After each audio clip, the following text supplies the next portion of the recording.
সাম্প্রতিক বছরে সহিংস বিক্ষোভের পর তৃতীয় দেশ হিসেবে সরকার পতনের সাক্ষী হলো নেপাল। সামাজিক যোগাযোগ মাধ্যমের ওপর নিষেধাজ্ঞা এবং দুর্নীতির বিরুদ্ধে ফুঁসে ওঠে দেশটির তরুণ প্রজন্ম। এই পরিস্থিতির সাথে বাংলাদেশ ও শ্রীলঙ্কার বিক্ষোভের মিল খোঁজার চেষ্টা করছেন বিশ্লেষকরা। এখন এই তিন দেশেরই প্রতিবেশী ভারতের ওপরও এর প্রভাব পড়ে কিনা এ নিয়ে শঙ্কিত অনেকে। আরও জানাচ্ছেন সঞ্জিদা সিলভিয়া। নেপালের সঙ্গে ভারত প্রায় ১৭৫০ কিলোমিটার সীমান্ত ভাগাভাগি করে। উত্তরাখণ্ড, উত্তরপ্রদেশ, সিকিম, বিহার ও পশ্চিমবঙ্গের মতো ৫টি ভারতীয় রাজ্যের সঙ্গে এই সীমান্ত যুক্ত। তরুণ প্রজন্ম জেনজিদের বিক্ষোভে কাঠমান্ডুতে রাজনৈতিক অস্থিরতা এখন চরমে, ফলে সর্বাত্মক পরিস্থিতি গভীরভাবে পর্যবেক্ষণ করছে ভারত।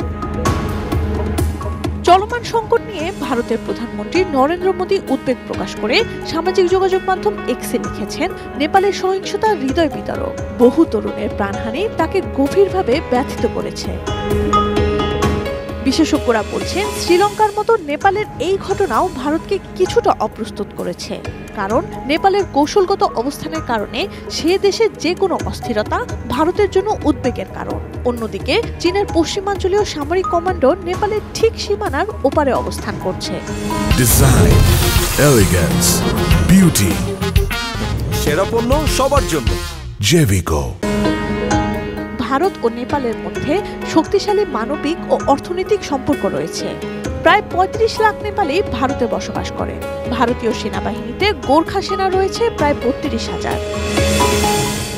পাকিস্তানের সঙ্গে ভারতের সম্পর্ক বরাবরের মতোই তলানিতে। নেপালের এই সংকট এমন এক সময় তীব্র হলো যখন বাংলাদেশের সঙ্গেও চলছে টানাপোড়েন।